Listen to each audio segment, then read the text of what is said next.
Penser faire un projet IA, c'est pas faire un projet IA. Planifier un projet IA, c'est pas faire un projet IA. Faire un projet IA, c'est faire un projet IA, se rendre compte de ce qui marche et de ce qui marche pas et l'améliorer. Ça commence à piquer un peu, là. Tu apportes quelque chose à la société quand tu es le meilleur balayeur de rue que tu peux être. Donc du coup, être dans la performance de ce que tu fais. Ah, mais c'est criminel, hein. Merci beaucoup pour ce magnifique award, mais ouais, il pique la léance quand même là.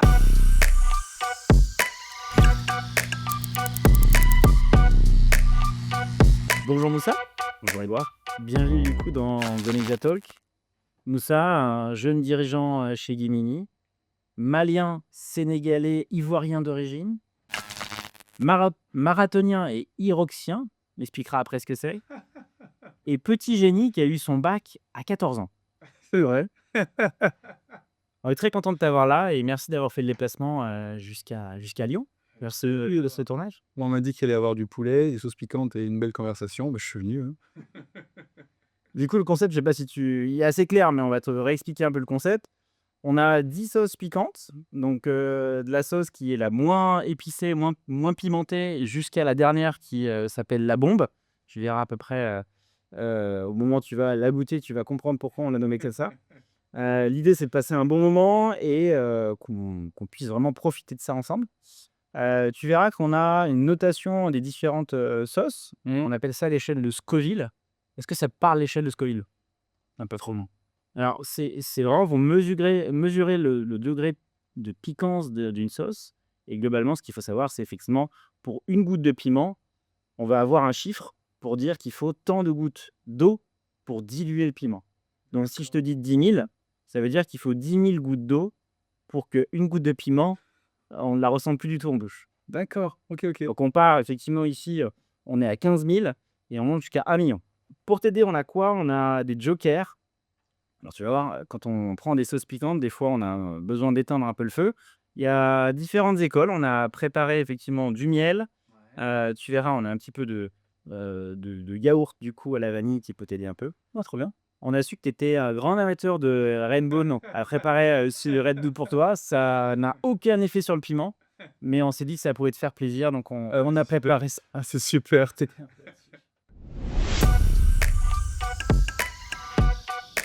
On démarre ensemble. On va démarrer avec un Free Pick. Donc tu verras s'il y a des petits jeux de mots. Alors attention, hein, ça a des jeux de mots tout relatifs, mais qui sont quand même en lien avec Salesforce. La Quip Pick Ah, bah oui, va bah oui. effectivement être le premier point de départ. Donc je t'invite du coup à prendre la sauce. Tu peux en mettre un petit peu sur le nugget. Allez, c'est À parti. ta convenance, je te laisse doser un peu et déguster ça. Et je vais pouvoir te poser la première question. Je te laisse noter ça. Tu vas me dire si tu aimes bien aussi, parce que De toutes les façons, c'est la première, je pense qu'elle pique pas trop, donc je la première, ça va. La première, on est effectivement à 15 000. On est sur du piment Goria, origine du Pays Basque. Donc là, je te laisserai goûter ça.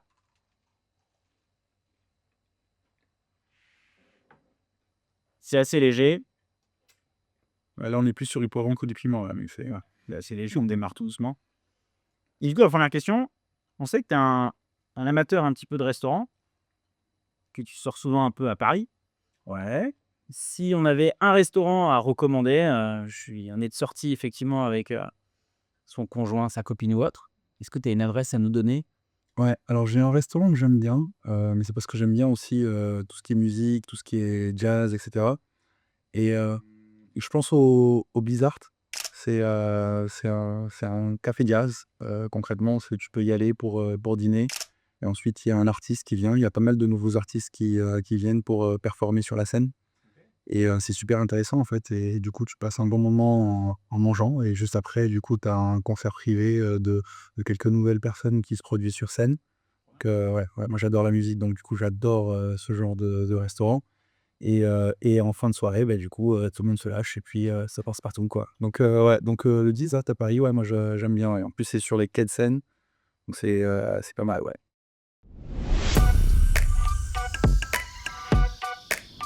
La Burning CPQ.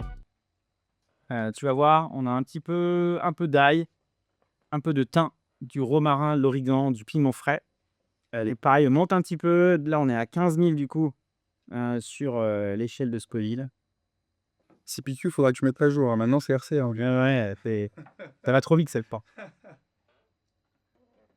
Et ça me permet aussi d'en parler un petit peu, mais c'est des sauces qui sont faites en France. par la maison Martin. Mais ils ont été sympas.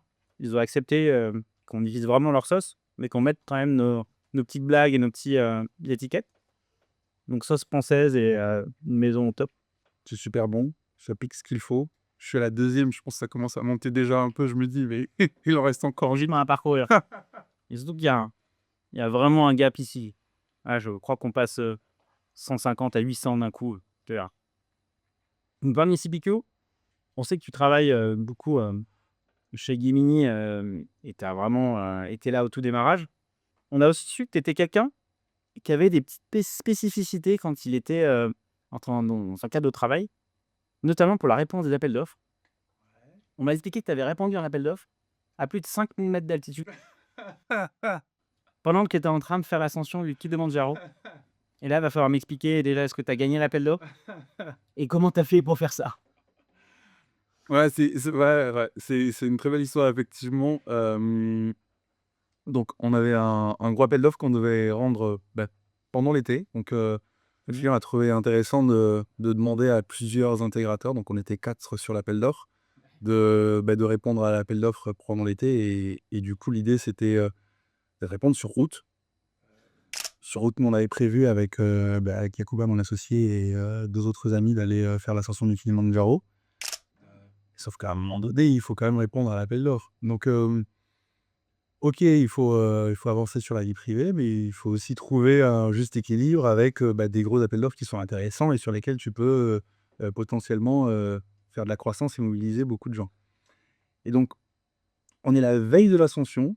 L'ascension, elle commence à 5 heures du matin pour se rendre au camp de base et ensuite commencer l'ascension. Et, et je me dis, OK, bon là, j'ai quand même encore quelques éléments à faire, quelques éléments à rendre avant de. Parce qu'ensuite, il n'y a plus de réseau, il n'y a plus rien. Enfin, tu fais l'ascension du mont le plus haut, le plus culminant d'Afrique. À un moment donné, réseau zéro. Donc, je me dis, j'ai mon PC, j'ai tout ce qu'il faut. Je commence à terminer les derniers éléments. Je regarde ma montre, je vois 1 heure du matin. Je me dis, ah là, ça va quand même un peu piquer le lendemain quand on va démarrer l'ascension, mais je me dis, faut quand même qu'on y aille. Donc, je continue. Je termine à 4 heures du matin. J'envoie le dossier d'appel d'offres et on quitte l'hôtel à 5h30 pour démarrer l'ascension justement qui va durer 7 jours. Et pendant 7 jours, on va dormir dans des tentes, on va avoir hyper froid parce que du coup, il fait super froid là-haut. C'est dingue, parce que c'est déjà compliqué de répondre à un appel d'offres. C'est compliqué de faire l'ascension du Kilimanjaro. Ouais, il va mêler les deux. Mais c'est ce qui était super excitant justement, c'était de se dire: «OK, en vrai demain je commence l'ascension, là, il faut absolument que je finisse mon dossier d'appel d'offres et qu'il soit carré» parce que du coup c'est quand même quelque chose qui était important, pour nous et donc finalement je l'envoie juste avant de démarrer. La bonne surprise justement, c'est que, finalement on a remporté l'appel d'offres, quoi. Il y avait 4 autres, intégrateurs sur le dossier. Notre offre a retenu l'attention du client et là, j'étais super content. Je me suis dit: «Waouh!» Allez, Gonexa X, tu vas voir. Donc là, on est sur la sauce Gonexa. Alors, on l'a choisie parce qu'effectivement, tu verras au goût, moi, c'est une sauce que j'apprécie énormément. Elle a des petites notes de truffe, parce qu'il y a de la truffe noire dedans, du piment et un peu de céleri. Et tu verras, elle est assez originale. Moi, j'adore. On est à 20 000 du coup sur l'échelle de Scoville. Et du coup, le parallèle à Gonexa, c'est une aventure qu'on a créée effectivement avec Clément. Je sais que toi, tu es aussi entrepreneur du coup dans l'âme. Et j'ai envie de connaître un peu aussi Gimini au démarrage et l'esprit de départ. C'était quoi l'esprit au départ de Gimini? Qu'est-ce que vous vouliez faire? C'est dans quel état d'esprit? Raconte-moi un peu comment ça s'est passé au démarrage. Donc concrètement, comment ça s'est passé? C'est initialement, Yacouba, il est venu me voir. On se connaît depuis un moment, Yacouba et moi, quand même, hein. Ça remonte, ouais, effectivement. Ouais, c'est jamais, ça fait presque 20 ans.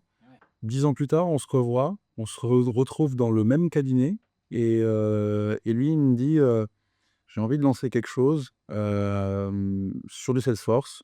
Je sais pas si ça pourrait t'intéresser, mais je pense qu'on peut faire quelque chose de super intéressant». À l'époque, j'étais manager et j'avais une belle trajectoire pour devenir un jour directeur, VP et cetera. Je me suis dit que c'était quand même plus intéressant, d'avoir toutes les cartes en main comme je te l'ai dit tout à l'heure. Donc il a commencé d'abord en freelance, Jacoba. Ensuite, il a commencé à avoir 1-2 recrues et je lui ai dit: «Écoute, moi, donne-moi 1-2 ans et je te rejoins et on fait l'aventure ensemble». Et du coup, c'est comme ça que ça a démarré. Trop bien. Et le nom de Guimini, il y a une histoire derrière ou c'est juste un nom que vous avez trouvé du coup dans la chambre étudiante? Alors non, Marqué alors la chambre étudiante, c'était 10 ans avant quand même, hein, Ah oui, je l'ai connu 10 ans avant, l'aventure Gimini a commencé 10 ans après et le nom Gimini, en fait, c'est Jacoba qui l'a donné à l'entreprise, hein. Gimini, ce qu'il faut savoir, c'est que c'est le nom d'un petit village au Mali et en fait, c'est un petit village duquel est né énormément de royaumes et de personnes qui ont réussi à prospérer après. Mais le village est toujours resté petit. Et en fait, l'idée, derrière, c'est de créer une entreprise là où, des consultants pourront venir, grandir et ensuite faire leur petit bonhomme de chemin ailleurs et devenir, super grands. Des clients pourront venir, grandir avec nous et continuer leur petit bonhomme de chemin après. Donc, nous, on reste central et on fournit, de la valeur à la fois aux consultants et aux clients, mais l'idée à la fin, c'est quand même qu'eux, ils arrivent, à avoir le maximum de valeur de ce qu'on leur apporte, quoi. Donc, c'est un peu ça l'idée. C'est autant, le village Gimini a fait beaucoup de royaumes, autant l'entreprise Gimini fait beaucoup de clients contents, satisfaits avec une belle croissance et de consultants, satisfaits avec, une belle carrière. ouais. Non, c'est une belle histoire et j'avais aucune idée de l'origine du nom effectivement et c'est Ça aurait pu être la bonne conscience de Pinocchio, Gemini, mais non, c'est plus, quelque chose, de plus centré sur, ce petit village, ouais. Ouais. arrêtez le réfécère. Tu vas me donner la fière avec la sauce. Ça ça monte un petit peu effectivement. On est, à 60 000 là. On est passé de 20 000 à 60 000. Bon, donc ça commence à monter un petit peu. C'est une sauce que j'aime bien quand même au goût parce qu'on a quelques notes de curry, tu vas voir. Oui. On a du chutney de mangue, on a un peu de moutarde aussi, jaune. Et tu vois, elle est assez sympa, Ça commence à piquer un peu, hein. ouais. En fait, c'est un retardement. Tu manges et après ça Il pique. y a beaucoup de sauces comme ça où au début ça va, mais ça monte après, tu vois, avec. Là, on va parler un peu de sport et je sais que tu es un grand sportif, tu fais plein de choses, tu es vraiment, dans de la performance, mais vraiment, compétition, mais pas que, hein, vraiment c'est pour te faire plaisir aussi et pour faire des challenges pour te dépasser, de ce que je comprends. Exactement. Et on m'a parlé, l'Aerox. Alors je suis un peu, peut-être je suis néophyte, je n'avais aucune idée de ce que c'était et du coup, apparemment tu as fait, l'Aerox au Grand Palais de Paris. Est-ce que tu peux m'expliquer, si on connaît pas ce que c'est, les challenges qu'on a, qu'est-ce qui est dur, comment tu fais pour arriver à ça? Alors l'Aerox, ça vient de Hybrid Rockstar. Hybrid Rockstar, donc Nickel. c'est concrètement, un sport hybride là où tu vas faire à la fois de la course et de la musculation. Donc concrètement, des efforts physiques, qui vont, être cumulés à de la course. Donc comment ça fonctionne? Tu vas avoir, 8 tours de course de 1 kilomètre et à chaque fois que tu arrives à 1 la kilomètre à chaque fois. ouais, mais à chaque fois que tu arrives à la fin d'1 kilomètre, en fait, tu as une station. Donc tu as une 1re station là où potentiellement tu vas faire, du sled pull. Donc tu vas tirer un chariot de 100 kilogrammes vers toi sur 400 mètres. Ensuite tu refais 1 kilomètre, tu vas avoir du sled push, donc tu vas tirer, tu vas pousser pendant, 400 mètres, du coup un chariot de 150 kilogrammes et ensuite, tu vas avoir une autre station avec, des skieurs. Donc du coup, je sais que tu fais du ski toi. Donc c'est un peu la même chose que si tu faisais du ski, mais du coup tu le fais sur 1000 mètres et ensuite tu retours, 1 kilomètre pendant 8 stations et enfin la dernière station c'est la plus, c'est un peu la station pour te terminer tes efforts, c'est, des wall balls. Donc concrètement c'est quoi? C'est, tu fais des wall balls, donc tu descends en flexion et tu lances un ballon de 6 kilogrammes sur une cible qui est en haut et tu en fais 100 et ensuite tu as fini ton aerox. C'est beau. Oui, c'est surtout le goût du challenge. C'est intéressant d'avoir le surpassement de soi, d'aller toujours un peu plus loin, d'essayer de non, tu l'as dit, hein, dans l'environnement professionnel ou personnel, c'est assez proche et c'est des qualités qui sont intéressantes en tout cas, Mmh. à avoir. Mais c'est hyper important et d'ailleurs ça me fait penser à un petit tableau que j'ai vu dans vos locaux là qui parle du goût de l'effort, et je trouve que c'est la chose la plus importante en réalité. C'est, tu peux faire ce que tu veux tant que tu as le goût de l'effort et que tu es prêt à mettre de l'effort dans ce que tu veux faire, mais en fait c'est un peu, le plus important, quoi. sauce Heroku. Je sais pas si tu vois ce que c'est, Heroku. Bah oui, bien sûr. Et tu seras surpris, mais je sais pas si tu vois l'écriture qu'elle a. Mais c'est écrit du coup Agent Force en Bambara du coup. Mais non! Tu vois ce que c'est? Incroyable! Bah oui, quoi, oui, oui, c'est l'un des dialectes, c'est le dialecte le plus parlé, au Mali, hein, le Bambara. Et du coup, alors Salesforce, ils aiment bien quand même changer les noms. Je sais pas si tu as remarqué, mais il y a quand même eu des évolutions de noms. Le marketing, il joue pas mal. Et donc, on avait un petit défi pour toi aujourd'hui. Je vais te citer du coup une liste de noms Salesforce, de features ou de techno Salesforce. Et il faut que tu me dises si on l'a inventé ou si c'est une vraie feature. Ouais, il pique la Et sauce quand même, là. on a pris vraiment... C'est une sauce Bambara, là, que tu m'as mis, hein. à celle-là, et je crois qu'elle est en 2 temps en plus. Bah, ouais, t'as remarqué. OK, du coup, tu me dis, Donne une liste de noms, OK, puis tu me dis si c'est vrai ou faux. OK, Ok? OK, c'est parti. T'es prêt? Einstein Forecasting. C'est faux. Alors ça, c'est vrai. On a pris des trucs un peu cachés. Hein. Auto Layout AI Repair. C'est faux. C'est faux, bien chaud, c'est complètement faux. On a Flow Orchestrator. C'est vrai. Ouais. C'est quand même la base. Alors, je vois que tu maîtrises les flows. Ouais. Voilà. Agent Quip. C'est fou. C'est faux, exactement. Je vois que t'es fort quand même. Hein. Pas évident. Salesforce Go. C'est faux. Alors c'est vrai ou faux? Go? Mais c'est pas possible, c'est quoi? C'est des gens qui jouent au Go entre eux. D'aller dans la configuration, il y a un truc, c'est Salesforce Go, c'est l'onboarding dans Salesforce. Honnêtement, c'est même pas un nom de produit, c'est même pas une feature, un mec qui est vache là-dessus. Mais il y a quand même un nom qui existe quelque part. Je l'aurais pas trouvé comme toi. Ah, t'as été perfide là-dessus, là. Un peu. On a Mulsoft Direct. C'est fou. Ouais, c'est vrai, mais Dis donc. j'étais surpris aussi, effectivement. Mais ils donnent des noms, ils sont exotiques sur les noms. Ouais, il suffit de l'agencer. Et ça fait quoi, Mulsoft Direct, du coup? Je n'ai aucune idée. Et on a Agent Force Maxi Best of Plus. Pour terminer, Celui-là, je pense que c'est faux. c'est très très faux.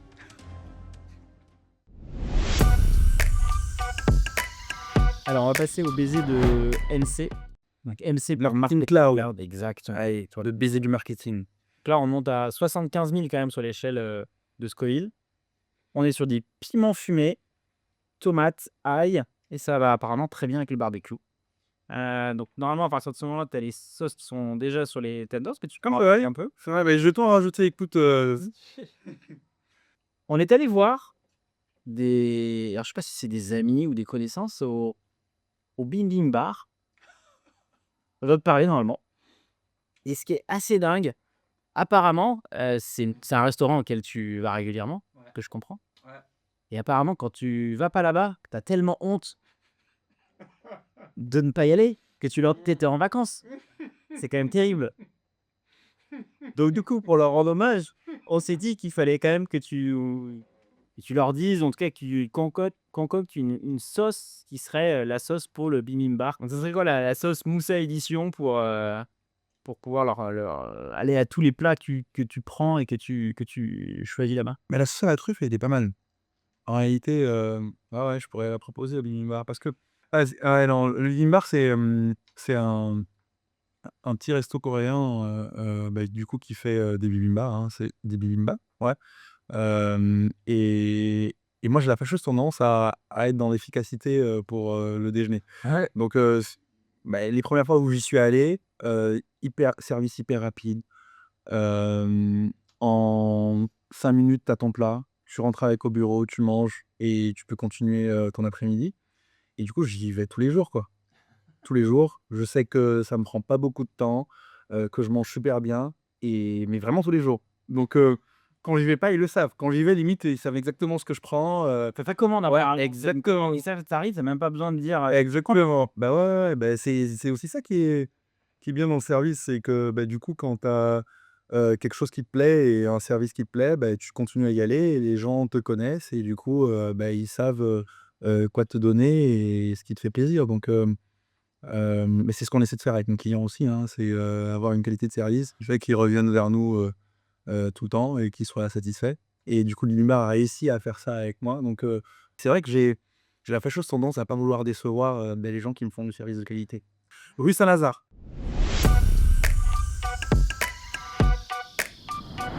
Flowingo. Tu as peut-être déjà entendu parler. Et on voulait parler d'un truc qui était assez dingue.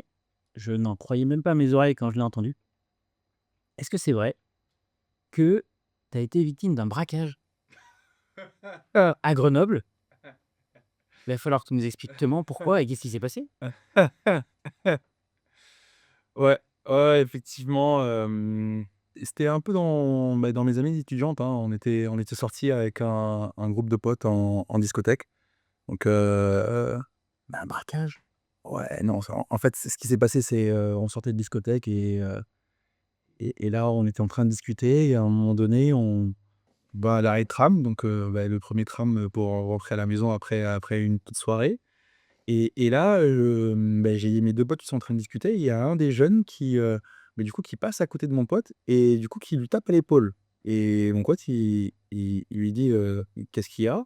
Et le mec, il lui dit: «Mais toi, qu'est-ce que tu Toi, qu'est-ce que tu Et à un moment donné, du coup, il fait ça et je regarde, je vois, il a un flingue et du coup, on se regarde avec mes potes et du coup, un de mes potes, du coup, qui s'était fait bousculer, il essayait de continuer à surenchérir comme s'il avait pas peur du flingue qu'il venait de voir et donc du coup, on essaie de le calmer et de calmer le jeu quand même, hein et lui dire: Attention, tu peux pas courir parce que de toutes les façons, il a forcément ses potes qui potentiellement, vont te rattraper ou, faire quelque chose».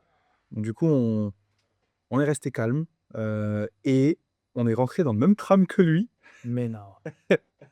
Et de toutes les façons, il fallait qu'on joue le jeu et qu'on fasse comme si on n'avait pas peur, même si au fond de nous, il y avait quand même de la pression et du coup, on est rentré dans le même tram que lui et ouais, ça Dingue. ouais, et comme quoi, faut toujours rester calme en réalité parce que du coup, on aurait pu, faire monter la pression ou alors, je sais pas moi, essayer de faire quelque chose de déplacé et se retrouver, avec l'un d'entre nous, Il faut rester calme et on a une sorte de self-control assez impressionnant. toujours, toujours, toujours.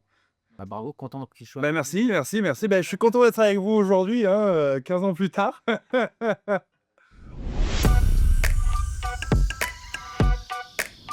Captain IA. Donc effectivement, dur de parler de Salesforce sans parler un peu d'IA. Dur de parler tout court aujourd'hui sans parler d'hier. Nous, on voulait plutôt faire un focus sur, déjà parler un peu de la sauce, donc 120 000 sur l'échelle de Scoville, donc on monte un petit peu et là on est sur, tu vois, on est sur l'habanero jaune. Là, c'est la même chose mais en rouge, du coup, en piment rouge. OK. Donc je te laisse, voir, en profiter un peu. Normalement, les sauces sont directement sur les tenders. Aussi, on t'a pas prévenu, mais si tu touches un peu du piment avec tes doigts, fais attention à pas te frotter les yeux non plus, parce que c'est fatal.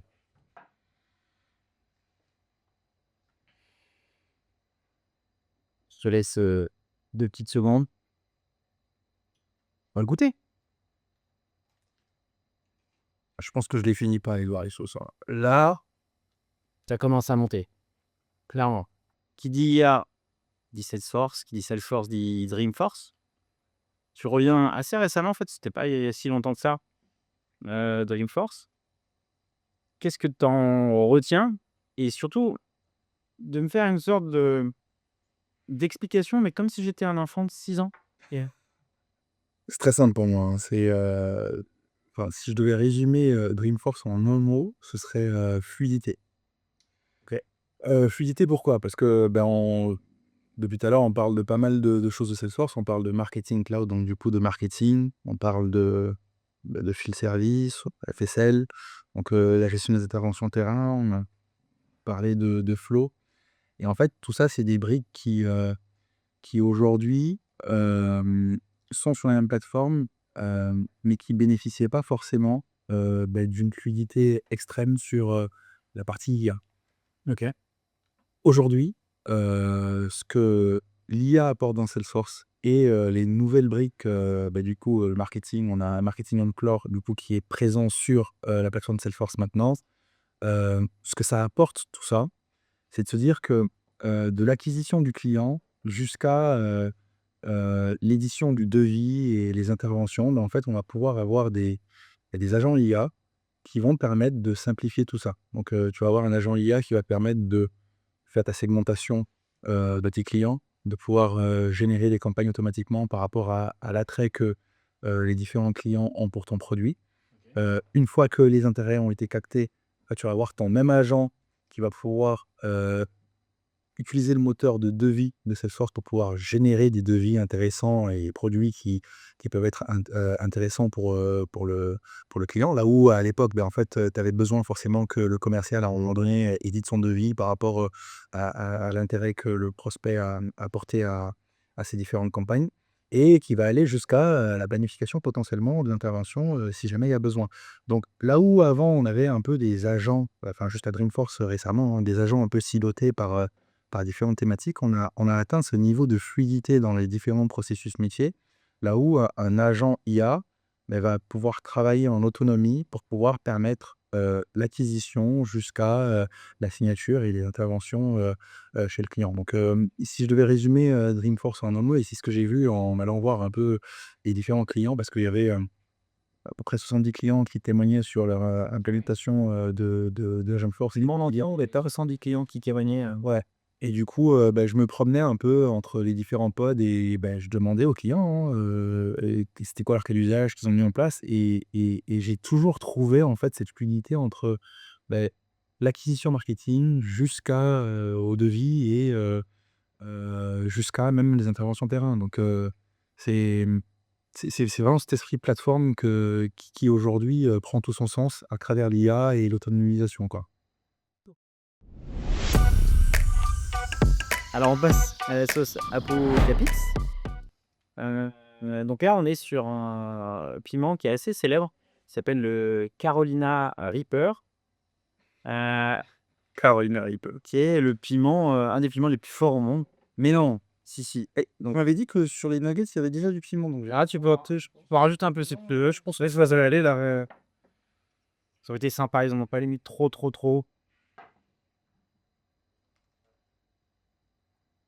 Donc, on voulait parler un peu de ton héritage du coup malien, sénégalais. Est-ce qu'il y a un truc que tu as gardé, quelque chose qui paraît important à souligner et que tu utilises au quotidien dans ton travail? une chose que j'ai gardée en tout cas de mon enfance, au Mali, c'est quelque chose que mon père m'a enseigné en réalité.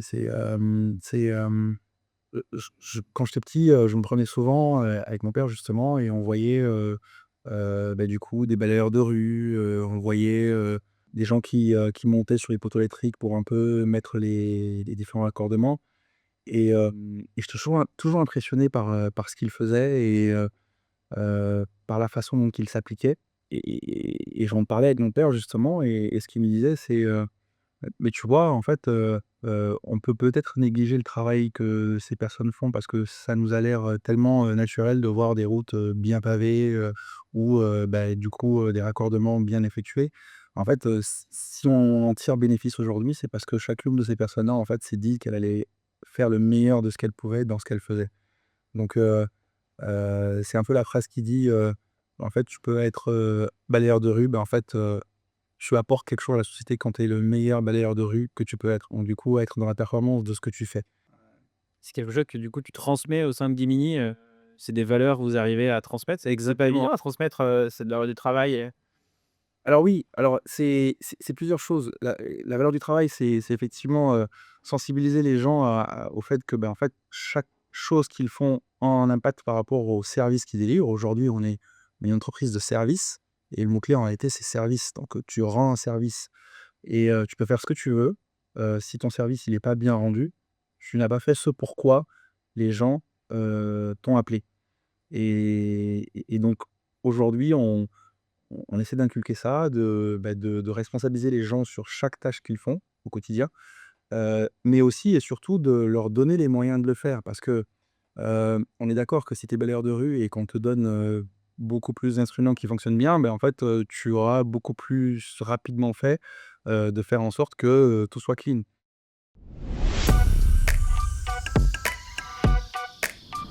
la bombe, on passe à 1 million effectivement sur l'échelle de Scoville. C'est un piment, je sais même pas si on va dire, mais c'est le piment Armageddon, donc ça te donne un petit peu une idée de ce qui peut se passer derrière. Donc je t'invite, à en remettre un petit peu quand même. Je sais pas si tu en avais J'en ai pas mal, mais pour te faire plaisir, mon cher Edouard, Et pour te montrer que je relève le défi, Celle-là, c'est terrible. Hein. je vais en rajouter. C'est-à-dire, je préfère que se prévenir. Je vais en rajouter un peu. Oh là là, c'est parfait. Donc là, effectivement, c'est bien de l'avoir à la fin, celui-là, parce qu'honnêtement, c'est terrible. Je te laisse le déguster. Je vais peut-être te lancer le challenge avant moi-même de déguster la bombe. On a un petit challenge pour toi. Sous bombe, justement. C'est très bien que tu sois dans cet état. On se félicite d'ailleurs. Apparemment, tu as été nommé au Partner Day. Tu as eu un award du Pipe & Creation. Donc encore félicitations par rapport à ça. Et du coup, il va falloir que tu nous donnes le meilleur discours que tu peux faire sous bombe et nous faire pleurer. Ah, ah, ah, ah. Ça va être assez facile parce que je pense que je vais peu. On n'a pas mon temps. Un discours sur quoi? Tu veux un discours sur quoi pour se faire pleurer? Un discours sur Gimini. Pourquoi vous avez reçu cet award? Oh là là, ah ça te pique. Ce qu'il faut savoir, Edouard, c'est ce trophée. Je vais d'ailleurs même te remettre le trophée directement. Félicitations. Tu as le meilleur trophée. Donc, je te laisse y faire un discours magnifique. Tu as 200 personnes qui t'écoutent. Nous ça. Ah, c'est criminel. Oh my god. Ouh. Écoutez, merci beaucoup pour ce magnifique award. C'est génial ce que tu fais. Ce qu'il souligne en réalité, c'est un dévouement au quotidien, à vouloir servir le maximum de clients et à comprendre les besoins des différentes personnes qu'on rencontre. Parce qu'en réalité, générer un pipe commercial, c'est avant tout s'adresser à des gens qui vont avoir un intérêt à utiliser les produits qu'on propose. Et donc s'adresser à eux et s'adresser à un réel besoin qu'ils ont et capter leur attention par rapport à tout ça. Et Ah, c'est beau ce que tu dis, mais ça continue. Et donc. Ah, c'est horrible. C'est très menti. Hein. Ah, c'est pas possible. Et donc, ce magnifique award, on le doit à notre effort au quotidien à vouloir comprendre les besoins des clients, à vouloir satisfaire des enjeux que l'on sait importants pour eux. Et c'est notre travail sans relâche qu'on a pu appliquer à appeler, à contacter ces clients pour leur faire découvrir la proposition de valeur qu'on avait. Donc je remercie toutes les équipes de Gimini qui ont contribué à justement permettre d'atteindre cet objectif et à la R&D magnifique de Salesforce qui propose tous les jours des produits qui satisfont au quotidien cet objectif de servir en client. Bon, enfin, je te félicite, t'es allé au bout de l'expérience. On est allé au bout de l'expérience. Bravo à toi. Bon, bravo à toi, je retourne le compliment. J'ai particulièrement aimé ton petit discours de fin. Ça m'a ému, je suis tellement ému que ça m'a fait pleurer. Non, j'ai encore des yeux qui me piquent tellement que c'est fort. L'environnement a aidé, on va dire. En tout cas, c'était très sympa de venir ici. Le partagement, on a appris à te connaître un peu plus. Mais c'était Hyper sympa. Hein. Un grand merci à toi. J'ai adoré le format. Merci de m'avoir fait découvrir ces magnifiques sauces qui m'empêchent à la limite de parler. Je t'aurais su, c'est là on la sort assez peu. Généralement, on reste plutôt ici avec des sauces qui sont quand même, on va dire, correctes. Ouais. Bon, un grand merci à toi. Et puis, à très bientôt chez Gimini alors. Merci beaucoup Edouard. Celle-là, je la garde. Je vais la garder au bureau avec moi. C'est l'année pour toi, monsieur. Ah, merci beaucoup. Comment on fait? Ça passe? Ça passe un jour. Comme disait ma grand-mère, ça aussi ça passera.